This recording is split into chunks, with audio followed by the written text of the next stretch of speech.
मैं छोटा जिहा राज के ना हेडलाइन करके सुन गया थोड़ा जिहा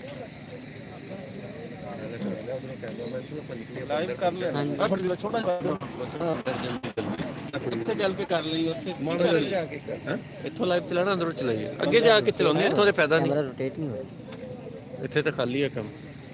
ਅੱਗੋਂ ਜਾ ਕੇ ਚਲਾਉਂਦੇ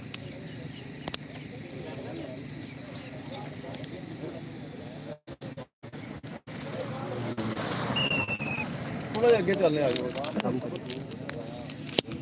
अगे आ जाओ ਲਾਈਵ ਜਾ ਰਹੇ ਅੱਛਾ ਚਲੋ ਫਿਰ ਇਸ ਤਰੀਕੇ ਦੇ ਨਾਲ ਬਾਅਦ ਵਿੱਚ ਦੀ ਕਰਦੇ ਆ ਸੈੱਟ ਹਾਂ ਲਾਈਵ ਜਾ ਰਹੇ ਹੋ ਮਿਸਟਰ ਤੁਸੀਂ ਤੇ ਥੋੜਾ ਜਿਹਾ ਦੱਸੋ ਦੋਸਤਾਂ ਨੂੰ ਕਿ ਕਿੱਥੇ ਅਸੀਂ ਅਸੀਂ ਪਹੁੰਚ ਚੁੱਕੇ ਹਾਂ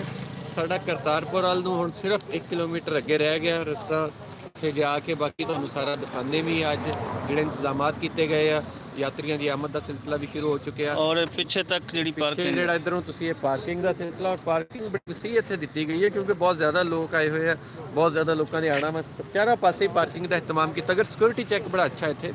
ਔਰ ਸਿਕਿਉਰਿਟੀ ਖਸੂਸਨ ਵੈਸੇ ਹੀ ਇੱਥੇ ਬਹੁਤ ਜ਼ਿਆਦਾ ਹੁੰਦੀ ਹੈ ਗੁਰਦੁਆਰਿਆਂ ਤੇ ਮੰਦਰਾਂ ਤੇ ਜਿੰਨੇ ਕਾਮਾਤ ਕੀਤਾਂ ਦੇ ਉਹਨਾਂ ਦੇ ਵੀ ਤੇ ਇੱਥੇ ਇਤਮਾਮ ਹੋ ਚੁੱਕਿਆ ਵਾ ਸਾਰਾ ਥੋੜਾ ਜਿਹਾ ਅੱਗੇ ਜਾ ਕੇ ਹੁਣ ਅਸੀਂ ਤੁਹਾਨੂੰ ਅੰਦਰੋਂ ਦਿਖਾਉਣਾ ਸ਼ੁਰੂ ਕਰ ਦਿਆਂਗੇ ਅੰਦਰ ਕੀ ਸੂਰਤ ਹਾਲ ਆ ਬਹੁਤ ਵੱਡਾ ਦਿਨ ਅੱਜ ਤਾਰੀਖੀ ਦੁਨੀਆ ਦੀ ਤਾਰੀਖ ਦਾ ਵੱਡਾ ਦਿਨ ਕਿ ਦੋ ਮੁਲਕਾਂ ਦੇ ਦਰਮਿਆਨ ਐਵੇਂ ਦਾ ਕੋਈ ਸਿਲਸਿਲਾ ਹੋਣ ਜਾ ਰਿਹਾ ਯਕੀਨਨ ਆਉਣ ਜਾਣ ਲੱਗਿਆ ਰਹਿੰਦਾ ਵਾ ਮੁਲਕਾਂ ਦੇ ਵਿੱਚ ਪਰ ਇਦਾਂ ਦਾ ਕੋਈ ਸਿਲਸਿਲਾ ਜਿਹੜਾ ਇਹ ਸ਼ਾਇਦ ਪਹਿਲੀ ਵਾਰੀ ਹੋ ਰਿਹਾ ਤੇ ਅੱਗੇ ਜਾ ਕੇ ਤੁਹਾਨੂੰ ਅਸੀਂ ਇਹ ਵੀ ਦਿਖਾਉਂਦੇ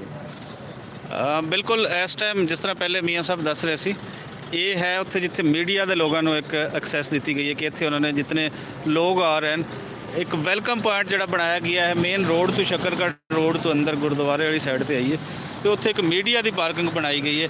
ਜਿਸ ਤਰ੍ਹਾਂ ਤੁਹਾਨੂੰ ਨਜ਼ਰ ਆ ਰਹੀ ਹੈ ਇਹ ਮੀਡੀਆ ਦੀਆਂ ਗੱਡੀਆਂ ਇੱਥੇ ਹਨ ਉੱਥੇ ਜਿਤਨੇ ਲੋਕ ਖੜੇ ਨੇ ਸਾਰੇ ਮੀਡੀਆ ਦੇ ਹਨ ਸੋ ਇਸ ਟਾਈਮ ਅਸੀਂ ਕੋਸ਼ਿਸ਼ ਕਰਦੇ ਹਾਂ ਕਿ ਤੁਹਾਨੂੰ ਨਾਲ ਨਾਲ ਕੁਝ ਦਿਖਾਉਂਦੇ ਜਾਈਏ ਆਓ ਸਾਡੇ ਨਾਲ ਤੇ ਅਸੀਂ ਇੱਥੋਂ ਨਿਕਲਦੇ ਹਾਂ ਪੈਦਲ कैमरा ਕਿਹੜਾ बड़ा ਵੱਡਾ ਰੱਖੋ ਨਾਲ ਕਿਉਂ यार मैं ही ਮਿੱਤਰਤਾ ਹੋਏਗਾ ਇਹਦੇ ਨਾਲ ਤੁਸੀਂ ਟੱਚ ਸੁਣਦੇ ਰਹਿੰਦੇ ਹੋ ਸੋ ਇਸ ਟਾਈਮ ਅਸੀਂ ਵੱਧ ਰਹੇ ਹਾਂ ਗੁਰਦੁਆਰਾ ਕਰਤਾਰਪੁਰ ਸਾਹਿਬ ਔਰ ਮੋਬਾਈਲ ਹਵਾਲੇ ਹੁੰਦਾ ਹੈ ਮੀਆਂ ਆਸਫ ਸਾਹਿਬ ਦੇ ਮੀਆਂ ਆਸਫ ਸਾਹਿਬ ਤੁਹਾਡੇ ਨਾਲ ਗੱਲਬਾਤ ਕਰਦੇ ਹਨ ਲੈ ਲਓ ਸਰ ਮੋਬਾਈਲ ਲਓ ਜੀ ਇਹ ਹੁਣ ਤੁਸੀਂ ਇੱਥੇ ਸਾਰਾ ਦੇਖ ਰਹੇ ਹੋ ਅਗਲੇ ਸਿਕਿਉਰਿਟੀ ਪੁਆਇੰਟ ਦੇ ਕੋਲ ਅਸੀਂ ਪਹੁੰਚਣ ਲੱਗੇ ਹਾਂ ਇਸ ਤੋਂ ਬਾਅਦ ਅਗਲੇ ਪਾਸੇ ਐਂਟਰੀ ਹੋ ਜਾਏਗੀ ਆ ਦੋਵਾਂ ਪਾਸੇ ਖੇਤ ਆ ਮੂੰਜੀ ਦੀ ਫਸਲ ਆ ਇੱਥੇ ਔਰ ਬੜਾ ਸੋਹਣਾ ਸਰਸਬਜ਼ ਇਲਾਕਾ ਵਾ ਬਾਬਾ ਜੀ ਨੇ ਇਹਨੂੰ ਐਵੇਂ ਨਹੀਂ ਸੀ ਪਸੰਦ ਕੀਤਾ ਆਪਣੀ ਕਾਰ ਇੱਥੇ ਆ ਕੇ ਉਹਨਾਂ ਨੇ ਜਿਹੜੀ ਵਾਈ ਬੀਜੀ ਕੀਤੀ ਤੁਸੀਂ ਦੇਖੋ ਇੱਧਰ ਜਿਹੜੀ ਫਸਲ ਆ ਇਹ ਬੜਾ ਬਾਬਾ ਜੀ ਦੇ ਆਉਣ ਦੇ ਨਾਲ ਯਕੀਨਨ ਇਹਦੀ ਜਿਹੜੀ ਜ਼ਰਖੇਜ਼ੀ ਸੀ ਉਹ ਵੀ ਵੱਧ ਗਈ ਕਿਉਂਕਿ ਜਿੱਥੇ ਵੀ ਕੋਈ ਨੇਕ ਬਜ਼ੁਰਗ ਆਉਂਦੇ ਆ ਉਹਦੇ ਨਾਲ ਉਹ ਜਿਹੜੀ ਜਗ੍ਹਾ ਹੁੰਦੀ ਆ ਜਿਹੜੀ ਉਹ ਵੀ ਬੜੀ ਬਿਹਤਰ ਹੋ ਜਾਂਦੀ ਆ ਇਹ ਅਸਰਾਤ ਤੇ ਪੈਂਦੇ ਆ ਨੇਕ ਲੋਕਾਂ ਦੇ ਤੇ ਔਰ ਇਹ ਇਸ ਤੋਂ ਵੱਡਾ ਅਸਰ ਕੀ ਹੋਣਾ ਕਿ ਅੱਜ ਇੱਥੇ